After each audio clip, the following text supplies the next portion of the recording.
జగిత్యాల మండలంలోని కల్లెడు గ్రామంలో జిల్లా ఎస్పీ అనంత శర్మ ఆదేశాలతో బెల్ట్ షాపులపై పోలీసులు మెరుపుదాడి చేసి బెల్ట్ షాపుల నుంచి సుమారు 40,000 విలువ గల మద్యాన్ని పట్టుకుని ఠాణాకు తరలించారు. ఈ సందర్భంగా రూరల్ ఎస్ఐ కిరణ్ కుమార్ మాట్లాడుతూ గ్రామాల్లో బెల్ట్ షాపులు నిర్వహిస్తే కఠిన చర్యలు తప్పవని, పట్టుబడితే కేసులు నమోదు చేస్తామని హెచ్చరించారు. బెల్ట్ షాపుల నివారణకు ప్రజలు తమకు సహకరించారని అన్నారు. ఈ కార్యక్రమంలో పోలీసు సిబ్బంది పాల్గొన్నారు.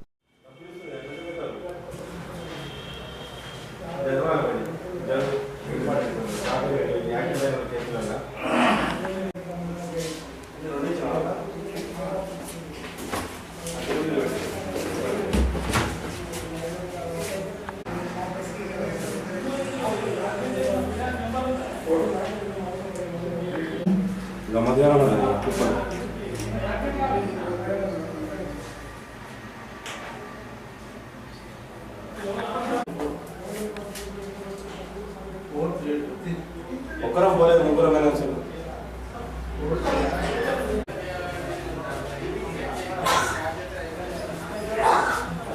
షాప్ వస్తావా?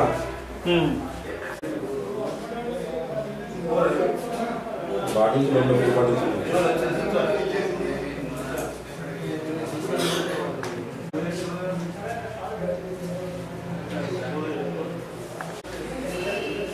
Okay sir.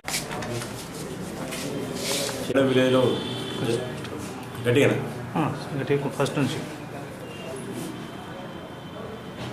మాకు అందిన ఉత్తర్వుల ప్రకారం జిల్లా పాలనాధికారి కానీ మరియు మా ఎస్పీ గారి ఉత్తర్వుల ప్రకారం జిల్లా మొత్తంలో బెల్ట్ షాప్ ఎటువంటి రన్ చేయొద్దన్న ఉద్దేశం కొద్దీ ఈరోజు మేము కల్లెడ విలేజ్లో జరిపిన రైడ్లో 4 బెల్ట్ షాపులపైన దాడి చేశాము.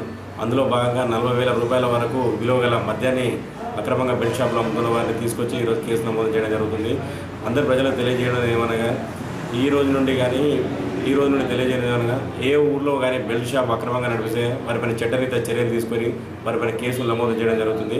ఇది ప్రతి ఒక్కరికి వార్నింగ్ లెక్క మేము తెలియజేయడం జరుగుతుంది. మరొకసారి మా దృష్టికి వస్తే వారిపైన కూడా చట్టరీత్యా చర్యలు తీసుకొని కేసులు నమోదు జరుగుతుంది. ప్రజలకు తెలియజేయగా మహిళా సంఘాలు కానీ వివిధ గ్రూపులు కానీ ప్రతి ఒక్కరు కానీ మాకు బెల్ట్ షాప్ల గురించి పూర్తి సమాచారం అందించండి. ఎటువంటి సమాచారానికి ఏ సమయంలో మేము స్పందించడానికి మేము రెడీగా ఉన్నాం. మీరు ఏ సమయంలో మాకు ఫోన్ చేయొచ్చు. ఫోన్ చేసి ఏ ప్రాంతంలో అయినా బెల్ట్ షాప్ నడుస్తాయని మాకు ఇన్ఫర్మేషన్ ఇస్తే మేము రైడ్ చేసి వారిపైన కేసులు నమోదు చేస్తామని తెలియజేస్తాం.